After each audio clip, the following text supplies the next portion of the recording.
We're likeable. All right. I'd like to welcome Grayson Goff to... Am I pronouncing that right? You got it. Grayson Goff to our podcast studio, who is a massive influence on Karangahape Road, on social issues. You host historic walks from a tangata whenua point of view. You're a guide to me, and I'm always tripping over my cultural obstacles. But I've just got the utmost admiration for you, Grayson. So welcome. Dan here, my co-host. Thank you for coming. Yeah, please, yeah. So can I give you this opportunity to do? I've got to tell you this. Cue me, girl. Cue me. I've got to learn how to do a mihi. And I said to my daughter, because I know she's studying Te Reo, I said, can you teach me how to do a mimi?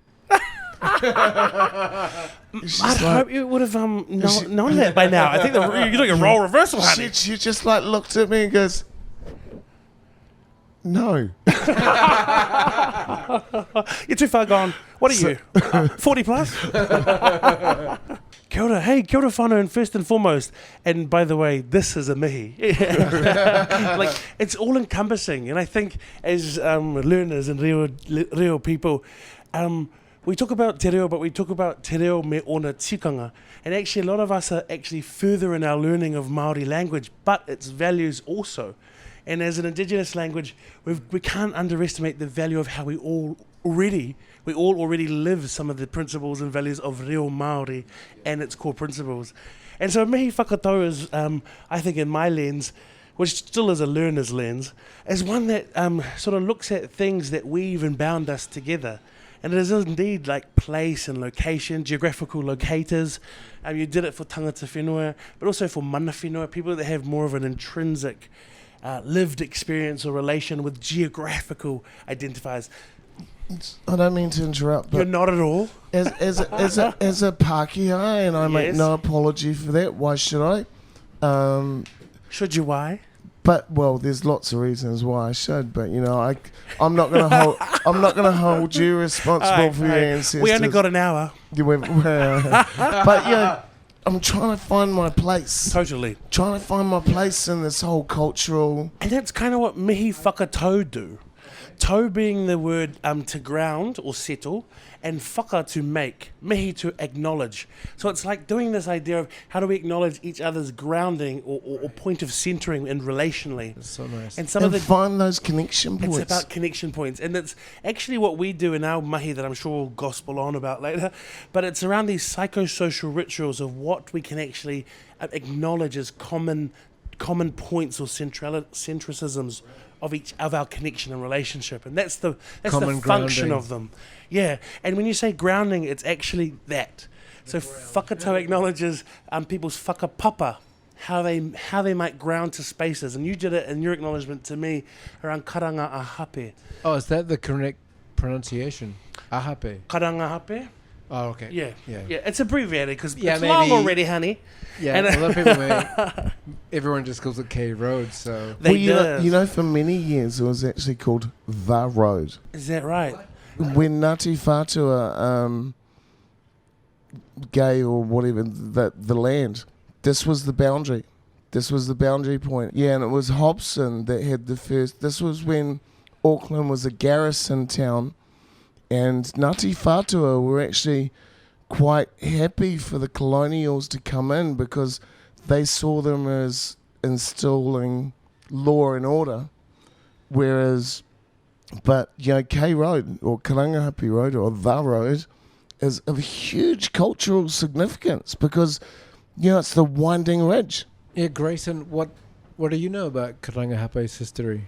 Quite a bit whānau, but at the same time, I think what's quite important for mātāwako or tauiwi alike, for treaty partners and for people of the urban diaspora who find ourselves visiting Tāmaki, I think it's quite important that we leave these stories to be told by the people that ancestrally relate. Yeah. And that's what's good about what we do. Inherit those stories. That's right. And there's this aspect of story sovereignty, I think. And what the Te Reo Chronicle does so well is picks up those aspects with people of lived experience and people that, like us, hold the same vision of equity. And I think in oral storytelling culture. That's right, and I've definitely got my stories, and I'll leave the stories of karangahape to those who are connected ancestrally with them. But how I'm connected with karangahape is actually, I think, quite intrinsically too. And like many of us, Mātāwaka and Tauiwi, have quite a spiritual relationship to karangahape. And it's that resilience, it's that principle of resilience, that of lived experience of the underdog ego. When we talk about lived experience, I mean, I think we're talking more than just, being a part of the fabric. I mean, you've moved mountains. I mean, I love what the work you've done with the Methodist house and the the po, is that correct? In the park, and the communal kai boiler. What is this work, Grayson? Could you tell us a little bit about the work you do? Sure thing. So this is an expression of mana motuhake, of mana which is self-determination. This is an expression of kotahitanga, or this idea of unity within community, or just like spelling community but with the U as unity, capital U. Nice. And it's this idea of intercultural learning, the power of learning, and through experiences, but more so this expression of equity in action. And so part of what Six has described so gracefully, might I add, is a social enterprise that looks to nurture community that nourishes identity. And so that's like regenerative healing practices. So it's more than a boil up, perhaps. It's the idea that people with resilient community members who may have lost connection with their whānau, or their children have been taken from them in their current state of, and they can feel like a mother again, although they're not prepping their kai for their whānau, they haven't forgotten the essence and importance of kai. The connection of food. And regenerative healing practices. Well, you're working closely with a Whina... Whina mai tātou katoa. Whina mai tātou katoa. And you're also working with AMTK. And I think earlier in the year, was it late last year, we got together and we were like, we're all like working towards these common goals, and like we all decided, and like you've been instrumental in helping me roll out the lockables. You've been an amazing cultural advisor to me. You advocate for the underdog, and the thing I love about what you and Tiare are doing is you're taking a Māori style, but it doesn't matter if you're brown, yellow, white. It's really about community building. And I mean, it's hard to say, well, what do I do in 10 words or less. That's why I was stumped. Are you an artist too? Yeah, so I guess I have the privilege of excuse me. You're fine. I had I get that chant. I couldn't do it. Not on request. Dan, we're not 12. Thank God we're not filming this. And it's at that moment that I removed the microphone so close to my mouth. What about that guy that stuck like a Vegemite jar up his ass? Didn't see that. I'm not a fan. It would have been Marmite for me. I mean, out of all the things I can think to stick up my ass, Vegemite jar does not rank highly. I'm going to blend my Vegemite story into my art story. Don't worry, Six. Got this thread. I'll pick up on this. Don't worry. Watch it when it comes. Okay. So, yes, I'm an artist, and some of my practice looks at regenerative healing methodologies. And I get to do that in a social enterprise called Whakamanatia that looks at nourishing identity that nurtures community. And we have various social enterprise and focuses, some on Te Paparahi Māori. What are those walking art tours? We have some like the Boil Up group. We have some advocacy work going on. We get to represent some of the community voice, which is healing a privilege. Is what you're about. I think so. And tūhono, this idea of connection. And so we can do so in relationship. We can do so in the idea of returning to whenua. Connection, yeah. And I guess our that's amazing. We just had this lady from the Needle Exchange. Trish, Trish. Yeah. And her big thing was connection. Do So I know important. Trish, honey? Trish, have you listened? Flash your lights hit 3 Yeah. times. She's harm reduction, and she says the number one thing is connection. Totally it is. And so we've been privileged to work with Trish as well and some of the drug checking. Shout out to our wonderful MP, Chloe Swarbrook, Yay, for bringing Chloe. about We've that got light. Chloe coming on the show in a couple of weeks. That silly bitch. What is she going to talk about? She doesn't do anything. No, I'm joking, girl. You know I love you, and that was just no, satire. a wee preview for Chloe's episode. Next week, Well, no, it's going to be in a couple of weeks. but presenting New we're Zealand's gonna- Come on, youngest do the minister. voice. Do the Chloe sting. I'm not sure I know what the Chloe sting is. No, like next week on Oh, yeah. Chronicle Te Reo and podcast. Chronicle presents a next week collaboration with MP Office for Auckland Central, the one and only youngest MP to hit the benches at Wellington. Please welcome, join us in bringing forward the voice of the youth, the movement of the Green Party, perhaps the future co-leader, Chloe Swarbrook. She's amazing. We love Chloe.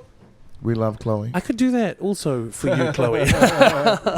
You've Jobs, got a jobs. good like boxing entertainer Rockamore voice. Thank you, but it just... In the red corner. what they say when from Parihaka, they'd say, oh my gosh, she's That's where you're from. years old. Tell us a little about your upbringing. And Yeah, so from Taranaki, so we call it the raukura, which is the symbol of our value of peace, or our understanding of peace. And that's what sort of helps inform some of the mahi and community. Our people have been homeless and land lost before. The fact that the faces of the homeless who we have the privilege of walking alongside are still homeless is not a symbol of their downward spiral in society, but just an amplification of what we already know. And so it's beautiful to be able to walk alongside them and regenerate some of these learning principles from our ancestors, from Parihaka. I had the privilege of being part of Ihu Mātau in a very small way, Kaitaki there. Their relationship to Hape and this street being a home for activists and for the voiceless and marginalised, is a great segue. And Grayson, what do you think the solution is? To what, Dal? To, getting people off the street, having everybody, being culturally connected and living their best lives in the city of Auckland. I think that's what you're working towards. Totally. I feel like. Solution has to be for the white majority to decolonize themselves. And that would be Right. the first step to proper partnerships. Do you think, like now, with the demise of the Queen, and is a good time to be talking about, sovereignty and self-determination, and have a good hard look at ourselves? Are we the people we want to be? Totally. Well, in honesty, some of the conversations that I'm hearing in Reo and about these is that a lawless people need to be subjugated, and maybe that for Pākehā to not have that sovereign, someone who is actually something this, else. is that she hires all the police, she hires all of the That's powers. why the Māori wardens are so effective, right? Because they have cultural understanding to, the people they're talking to often. Totally, but actually, perhaps it is a timely conversation, especially around how do we co-design, and how do Let's we at least have the conversation. how do we move through? How do we be a better version of ourselves? I want to break free. Oh, sorry, copyright material. I need to break free. I'd like to break free. You're singing too well. It'd be nice. I It'd be need to nice to break free. Decolonize. I'll have to detune that. You're singing too on pitch. Domo arigato. You did mention to me the other day when I proposed the idea of the doing the podcast. You wanted to talk about some thing with the police. Yeah. Now I want to talk as genuine in my own experience of trauma, and I get to do some really cool things around the regenerative principles of healing methodologies. And some of the work that we do is with some of the health reform that's going on, and with our whānau that have lived experience. Some of the things we do are channeling our ideas of ideals of parihaka and our and a Te Ao Māori perspective in many phases. Yep. And so I don't claim to sit here and know or feel healed myself, but I must confess that more recently I had a traumatic experience. The first time on Karangahape Road in my however many years of being the police being called on me, and from someone that I had collaborated with quite closely. Oh, no shit. And You knew them. yeah, and it was Fuck. strange because I guess in essence it was definitely like those videos. And I'm a bad. Do you guys get stuck in those whirlpools of Facebook videos or like? Yeah, And sometimes. I watch Instagram. ghost Oh, you're a videos. ghoster. I love the ghost videos and the. We should have a Karangahape Road version of that, bitch. Oh, that'd be fantastic.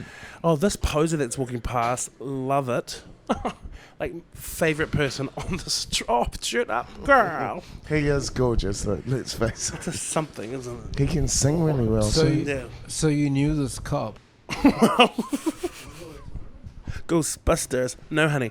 No, this person who called the cops on me. Oh, fuck. Yeah, and she's a local designer. Didn't go there. Yeah. But, No names. no names, but here's the shame, honey. It's a shame. The shame is that for so long in life, being from a whānau with lived experience of family violence, reconnecting with the principle of rangi Māori and passive resistance, and building that into the frameworks of our mahi and kaupapa that we do here in community, to have someone falsely, to have on your record that you intimidated a woman or showed violence toward a woman. Oh my god, don't tell me about this at the moment. I'm just like going through, I can't go into details, but I feel your pain. I totally feel your pain. And it's just the betrayal, the sense of like you knew what the trauma was within my family and what my core essence of trying to change the world was. And you used that, and not only did you use that, you went to somewhere where you knew I would feel powerless in a system of oppression, and you rang the police on a street and like that I'm a part of, and it really cut me. But at the same time, I'm like, well, aren't we glad that in this day and age, Māori have the same rights within the same systems? So, Yeah, Do they? different story 100 years ago. well, yeah. Well, I feel But like no, do they? Because it's not statistically, perfect. It's not perfect. statistically, you're 5 times more likely to go to jail for the same offence as a non-Māori. Yeah, there's still systemic racism in the system, sure. Totally, but that wasn't my point. I didn't say that. Sorry. It wasn't flawed. I said we're more like this day and age. We have a more chance of being able to self-advocate for ourselves against this white Karen. And Yeah. thanks to people like you. Yeah. This girl. We got interference by something. I think that's a crispy roast pork getting up there. Grayson, what would you like to say to people listening about that, hegemony in New Zealand society, Pākehā dominance? Totally. It's more this lack of consciousness around power and privilege. And it's this idea that the status quo, that there is only one dimension, and that is a science, logical perspective, and that's great. But you might feel like you're part of the enlightened class. Right. But there, This Western Yeah, it's elitist, knowledge. academical. Yeah. Yeah. and when you have it's hurtful to hear people from University of Auckland come out and say, mā tauranga is not the equivalent to, that our ways of life and being and principles have no relevance to the landscape and structures of this society. It undermines your core identity. Now, you may think that's just my scientific or work brain, but actually that is the complete undermining of anyone's ancestral relation, and it cuts you out from trying to be part of a meaningful partnership. Can I play the devil's advocate just for a moment? But you've never done that.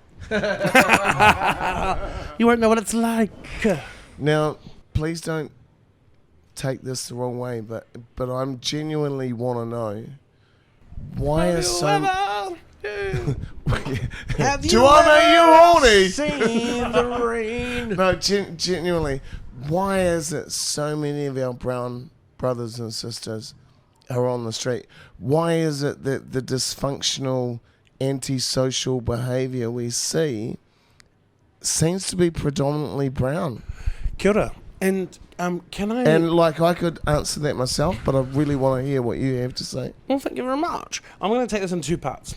And I'm going to bring in my own lived experience in a recent trip to Japan. And it was interesting to hear the perspective on homelessness, and it was quite rigid. It was from the majority culture.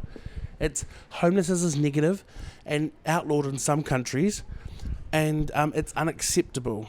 And when you look at maybe the core difference of Japanese culture and their perceptions or attitudes towards homelessness, and you look at ours, that must be contrasted with quite a empathetic approach. You know, you might say, oh yeah, they, you know, for whatever reason, but the general approach, I think, in Aotearoa is a compassionate understanding. And I think the core difference is that one is a colonization story here in Aotearoa of land loss and systemization. And people lose track of that. They lose track of that. And when you do not know who you are, you're as lost as can be. And when you can't use your stars and the tides to reference that, and never mind climate change or pollution in the city. Or gather your own kai. Totally. Gather your own kai when you've lost your sense of What are you saying, self-determination. that homeless people in Japan don't have an excuse because they never lost their culture? You're hearing that wrong. I'm saying that perhaps the lack of empathy that I acknowledged was from a completely hegemonic culture where 90% of Japanese are one monocultural whakapapa. All of them are aware of their history, whakapapa, and their identity. When you look at Māori, many of our whānau, it is my experience personally and within the work that we do, that a lot of them cannot tell us who their maunga is, what their awa is. And so if you were taken, like my people from Parihaka, if you were starved, there was an apartheid going on there, you had to have, the list goes on, and then forcibly removed off your land and told in the 50s and 60s, hey, the city's where it's at. You should go there, there's jobs there, or promised land after the war and you get back and it's no sorry, you don't get it. You would go to the cities. We're seeing third generations of homelessness related to their parents who came to the city and didn't make it work, but were too ashamed to go back to the marae with nothing. Yeah. Is there low-hanging fruit? Are there like easy solutions that we could be doing? I think this idea of understanding the self is really where it's at. That's building that community. I think so. The self? Understanding What our do you mean by the connections. Like understanding your own privilege and power dynamic. Oh, the self. Sorry. Yeah. I thought you said self. Oh, understanding the South? Sorry. Because I'm from the South Island. I was like, oh my God, yeah, the Oh, well, South. case in point, honey. Case in point. No, I think that's really profound what you're saying. And like people often ask me, you know, why are people like this? Why are people behaving like this on K Road? And I'm like, do you want the long answer or the short answer?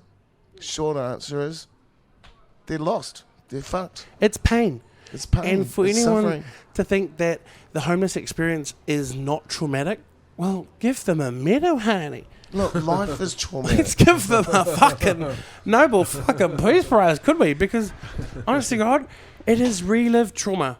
And Well, it's historical trauma. It's and like you're almost more- institutional trauma. It's totally. like, And you're almost more powerful in that situation if it's generational. Because Yeah. at least your mum told you how to cope.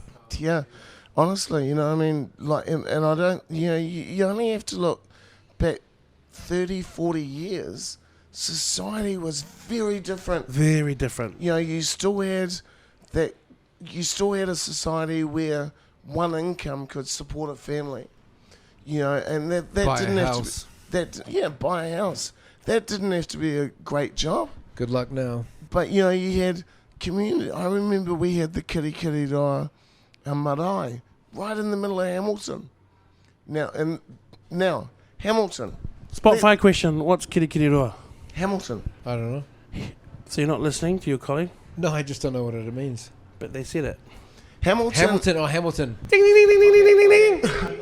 I want to start a movement to change Hamilton, or not change it, to correct it back to Kiri Roa. Because you know who Hamilton was?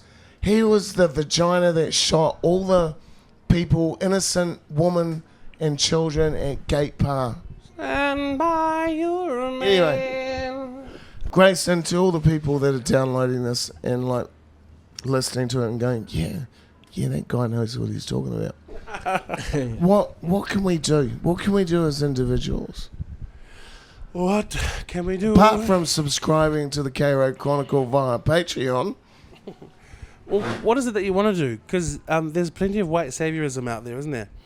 And sometimes we fall victim to ourselves. And it's sort of like spent energy. I'd sort of acknowledge the Auckland City Mission as being rather sort of white saviorism. Critical and all power to them because they do such a necessary job. But it's, it's a arm of colonization, the Christian, the Anglican faith, Church, and not the only one. But a central point of Hobson and their validation of colonial power and rule, and it still exists. These institutions. This is what we forget in our journey to self-awareness of our own powers. We cannot just think insularly about the individual. We have to think about our own family's connection to these institutions that still exist, and it's the Anglican Church, it's the courts themselves, and other things. And I think people are so naive to think that we have moved so far forward, and definitely globally we are, and should be proud of the work that we're doing internally. But we also have a long way to go, and I still think we can be the leaders. And I'm so hopeful in this nation. Aotearoa. No, it's been an honour. Thank you so much for coming on here and talking with us. It's been such a fucking pleasure. Sunday. And journey. Yeah, and Sunday beautiful. fun day. On behalf of the Te Reo Chronicle, and like I'm just really looking forward to working with some projects with you this year, Grayson. Kia ora. It's been a really informative conversation, and I really hope that people out there get something from it. Share it with your friends. I think if all we can get you doing is talking about these issues, then my job's done. Yeah, Grayson, is there anything you'd like to add? What should I add? No, just really grateful for opportunities like this and collaborations, and just acknowledging the mana of Six and the lived experience. I have a lot to learn about resilience and keeping... Yeah, I'm just grateful for people that have lived the love, and live love.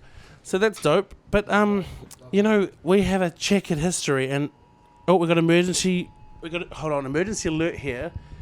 Met Service issued an orange heavy rain warning for Auckland until 7 a.m. on Monday due to an active line of thunderstorms. This line brings into risk the very high intensity localised downpours. Whoa. So, floods and flash floods can happen quickly. Man, I wish they had this in Te Reo. Should we do it now?